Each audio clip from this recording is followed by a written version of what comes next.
Pampa y la cordillera, después fueron campo afuera, porque las palabras pesan, con esas cosas empiezan a vaciarnos la cesera. ¿Discusión? 11:22 minutos, bueno, lo estaba anunciando, ya está con nosotros el politólogo Aurelio Argañarás. Bienvenido, Aurelio, ¿cómo estás? ¿Qué tal? ¿Cómo va, María Inés? Bien, muy bien. Bueno, continuando y muy atento a todo lo que acontece en cuanto a las PASO, ¿no? A lo que tiene que ver con las elecciones, a todo el movimiento político que hay. Y bueno, seguramente hoy nos vas a contar cuál es el título de tu columna para ubicarnos en tiempo y espacio. Bueno, la verdad que puede parecer a 10 días o menos. Sí. 8 días. Sí, 8 días, sí. Puede parecer un poco distante el tema, pero bueno, pero a mí me parece oportuno traerlo a colación. Sí. El título de la columna es Razón y emociones en el cuarto oscuro. Razón y emociones en el cuarto oscuro. A ver, comenzamos. Sí, tiene que ver con una nota. Sí.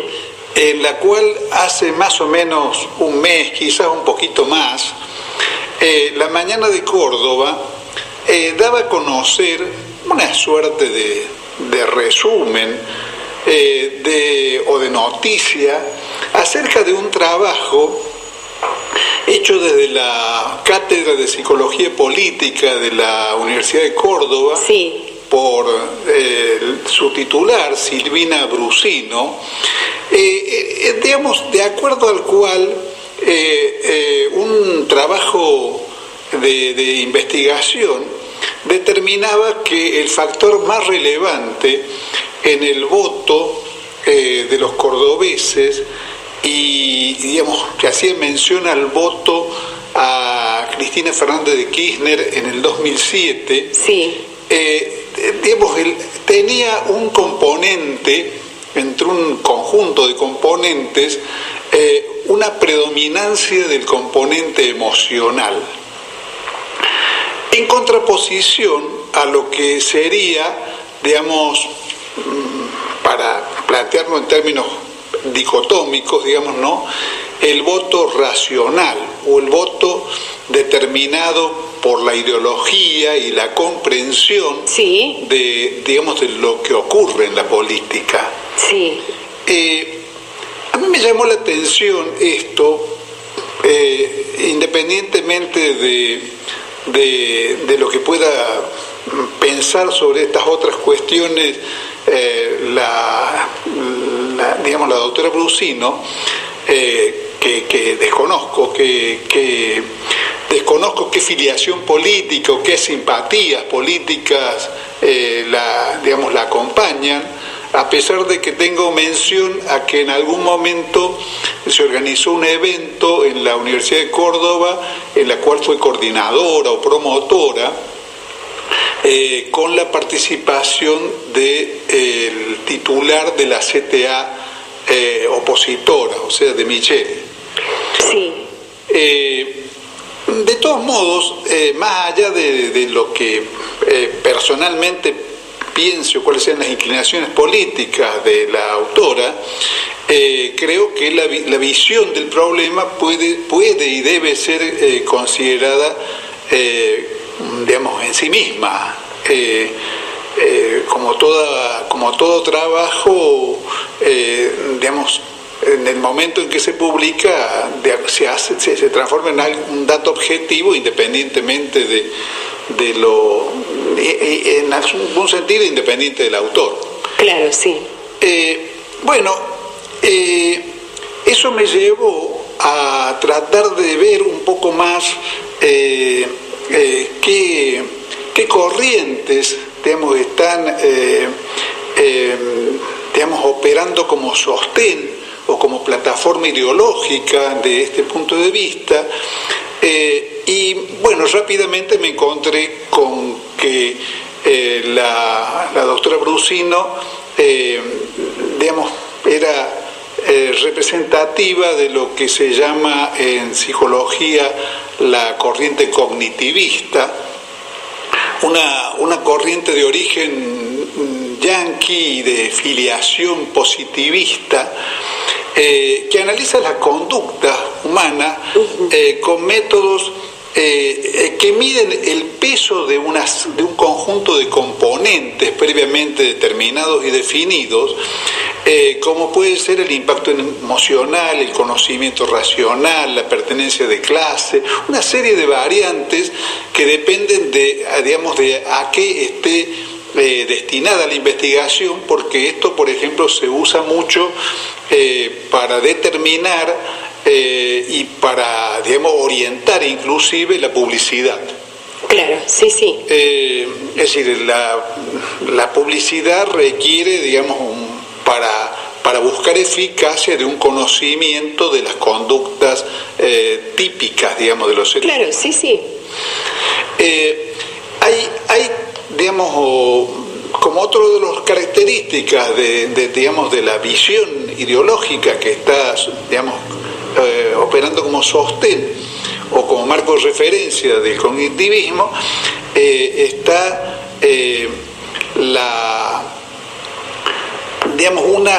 una visión en la cual estos elementos son predefinidos y medidos en términos matemáticos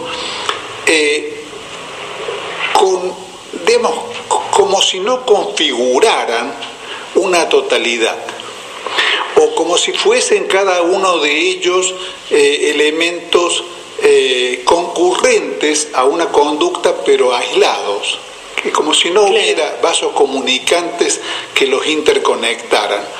Esto responde a una visión según la cual, el rango de las emociones no es el mismo, o no se traduce en el terreno de las racionalidades, o debe ser como separado en compartimientos estancos de lo que sería el conocimiento racional.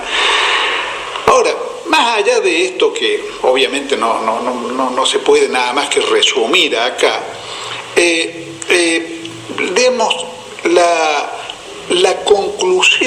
la conclusión que surge del trabajo a mí inmediatamente me remitió a lo que siempre ha sido, una visión predominante en la academia oligárquica en el país, y también, valga recordarlo, en lo que uno podría denominar, la izquierda despechada, por haber sufrido, que el pueblo argentino le diera la espalda, de considerar que, la masa popular responde o está caracterizada por una especie de primitivismo, donde lo que predomina es el impulso, la emoción, el sentimiento, todo lo que en otros casos, hipotéticamente, responde a la racionalidad, a la educación y a la inteligencia. En cierta manera siempre estuvo esto, por allí propuesto desde ciertos sectores, ¿no? Que solamente votaran aquellos que supuestamente comprendían. En realidad es el esquema que informa toda la matriz de civilización y barbarie. Sí, en realidad, sí, es eso. Hay una versión de izquierda de civilización y barbarie, incluso traducida a términos pseudo-marxistas, según la cual, los sectores que sostuvieron, por ejemplo, a las montoneras federales, a los caudillos provinciales, y a los caudillos populares argentinos, Irigoyen y Perón,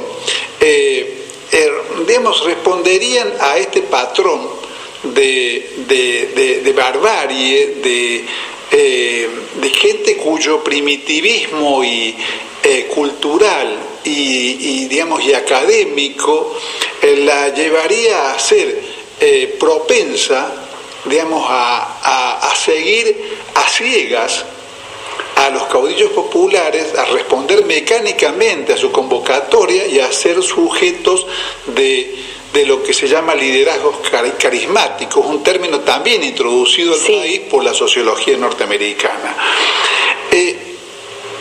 Curiosamente, esta visión, a su vez, ha sido, digamos, así como desde el punto de vista de la ideología oligárquica, era una manera de descalificación o de subestimación de la capacidad de decisión del pueblo argentino frente a la política, curiosamente, desde un ángulo diametralmente opuesto, desde el nacionalismo rosista, por ejemplo, desde ciertas versiones de la intelectualidad peronista, se transformó en un motivo de exaltación, como si pudiera glorificarse el sentimiento y glorificarse la barbarie nativa como cosa opuesta a lo extraño y extranjero. Yo no sé si vos has escuchado alguna vez o has visto alguna vez planteada como, digamos, no como algo condenatorio, sino todo lo contrario, como una afirmación desde el peronismo, la expresión "el peronismo es un sentimiento". Sí. Ha sido bastante escuchado. Muy escuchado. Bueno, en realidad, digamos, si el peronismo es un sentimiento, más allá de que los que usan la expresión puedan no comprender lo que está diciendo, lo que están diciendo, si el peronismo es un sentimiento, el peronismo, y por qué no otras identificaciones partidarias, estaría representando algo que se parece más a una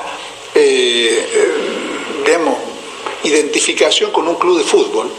Claro, sí. Generalmente para ciertos equipos de fútbol, los seguidores, los hinchas, los fanáticos te dicen, y por ejemplo, te digo, Boca es un sentimiento, depende, claro. Belgrano es un sentimiento, digamos. Sí.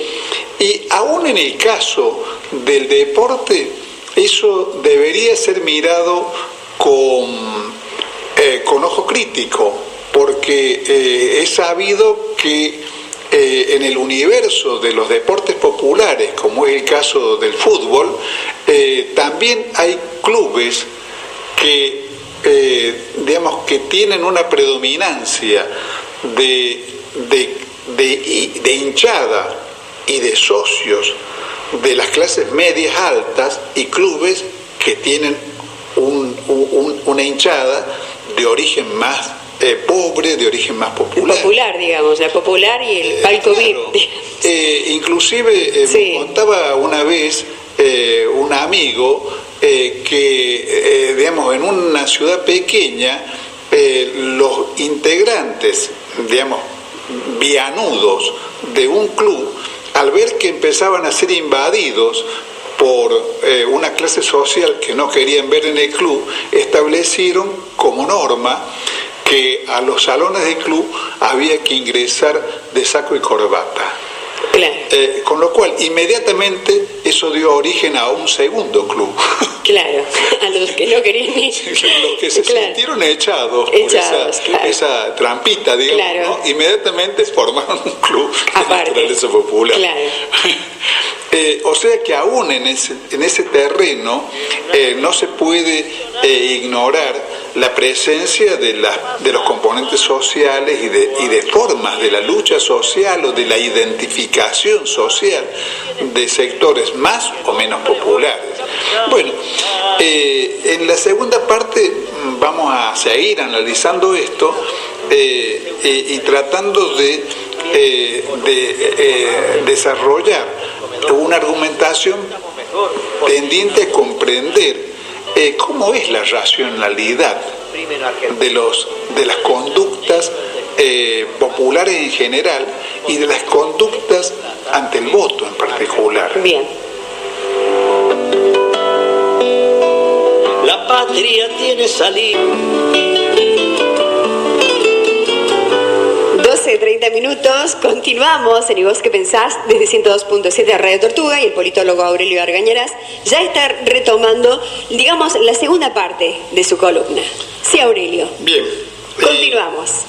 Bueno, habíamos hablado de esta cuestión del lugar que tienen la racionalidad y las emociones Sí.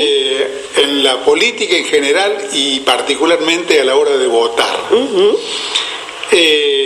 Estamos a 8 días de una elección y en principio creo que digamos, se puede visualizar más allá de las mediciones que pudiera hacer alguna encuesta psicométrica, digamos, ¿no? Sí.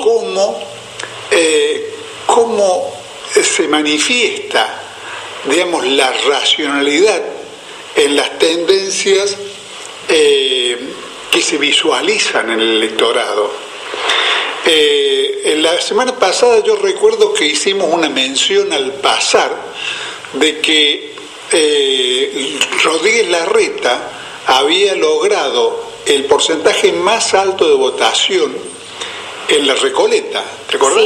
Sí. Bueno, creo que ese dato pone de manifiesto cuál es el elemento fundamental que ordena el mapa electoral.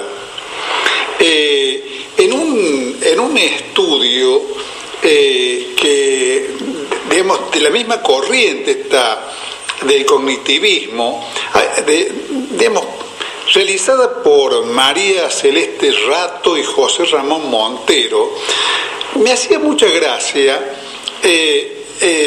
encontrarme con que después de un estudio sobre el voto, desde 1892 hasta el 2001, o sea, un largo periodo histórico, los investigadores concluyen con algo que sabíamos de antemano, y es que la clase social importa. Ah, claro. Un exhaustivo estudio para llegar a semejante obviedad. Claro. Entonces, por ejemplo, una de las cosas que advierten después del estudio es la falta de apoyo de los trabajadores manuales a la coalición cívica. Claro. La falta de apoyo de sectores medio altos, estamos hablando del caso de la Recoleta, al Frente para la Victoria. A su vez, otro de estos investigadores, es muy gracioso porque Rato y Montero lo citan, ha demostrado, como si hubiera que demostrarlo, que el apoyo al partido peronista provenía fundamentalmente de la clase trabajadora urbana y rural. Todo un descubrimiento. Todo un descubrimiento.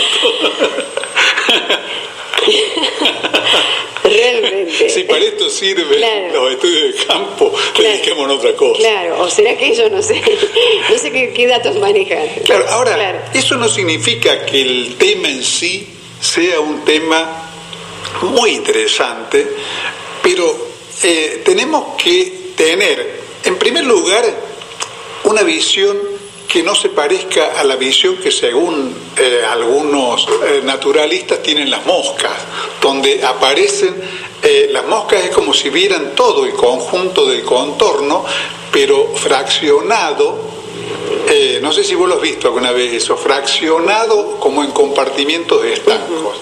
Es decir, falta la visión de la totalidad como una cosa integrada. En este caso, por ejemplo, es muy notorio cómo aparecen como las emociones como algo que no estuviera relacionado y condicionado, además, por la racionalidad profunda y por la pertenencia de clase. Lo que lleva a que en realidad, cuando hablamos de racionalidad, tengamos que hablar de la racionalidad de quién. y tengamos que hablar además de la racionalidad como algo que no está linealmente relacionado con el conocimiento científico, con los grados de educación y con los grados de conocimiento formal de la política, porque en realidad lo fundamental para comprender la conducta política de los pueblos es comprender su experiencia social, su experiencia como colectividad, su experiencia histórica. Por ejemplo, yo decía en la primera parte que la visión, tanto la visión oligárquica, digamos, tradicional, académico no, como la visión de lo que podríamos llamar en esta columna la izquierda despechada, porque fue desoída por los trabajadores, consideraban que el peronismo, y hasta se llegó a decir, era un fenómeno absolutamente irracional. La irracionalidad del peronismo. Y por supuesto su barbarie. Una muletilla largamente repetida como una prueba de que el peronismo merecía ser descalificado fue la famosa consigna, efectivamente coreada por los trabajadores el 17 de octubre, de alpargatas sí, libros no. Sí. Eso, según estas conceptualizaciones superficiales, indicaba que los trabajadores aborrecían de la cultura, aborrecían de los libros, y en realidad lo que estaban señalando era más profundo y más certero que lo que los críticos querían ver, y es la condena al lugar que habían ocupado los intelectuales, los que supuestamente eran los portadores de la cultura en la coyuntura histórica de 1945. A mí me recuerda, es una frase famosa de Cesare Pavese, el intelectual italiano, que en relación a otra situación histórica decía lo siguiente, decía: los que tenían algo que decir no sabían escribir, y los que sabían escribir no tenían nada que decir. Nada que decir. Nada que decir. En las condiciones concretas del 45, los intelectuales estaban en el bando oligárquico, estaban absolutamente alienados, digamos, por toda la experiencia de la guerra, que teníamos que ser aliados de los imperios, que a su vez eran los imperios que oprimían a la Argentina. Estaban del otro lado de la barricada con relación a los intereses nacionales y al progreso histórico de la Argentina. Entonces, era natural que los trabajadores se expresaran de ese modo. Y en realidad se expresaban además con una profunda racionalidad, porque un régimen como el régimen que asomaba en ese momento, como el régimen peronista, que venía, digamos, a democratizar socialmente al país, en consecuencia, como efectivamente ocurrió, iba a traer también una democratización en el plano educativo. El peronismo, aunque siguió desde el punto de vista ideológico una política, digamos, muy cuestionable, teñida de reaccionarismo por la presencia de los nacionalistas rosistas católicos al frente de la educación, pero cumplió un papel efectivamente democratizador de las universidades, y por primera vez empezaron a ingresar hijos de obreros a la universidad. Además de haber sido el fundador de la Universidad Tecnológica Nacional, que nació como universidad obrera, hubo todo un proceso por el cual, digamos, el acceso de las capas más profundas del pueblo argentino,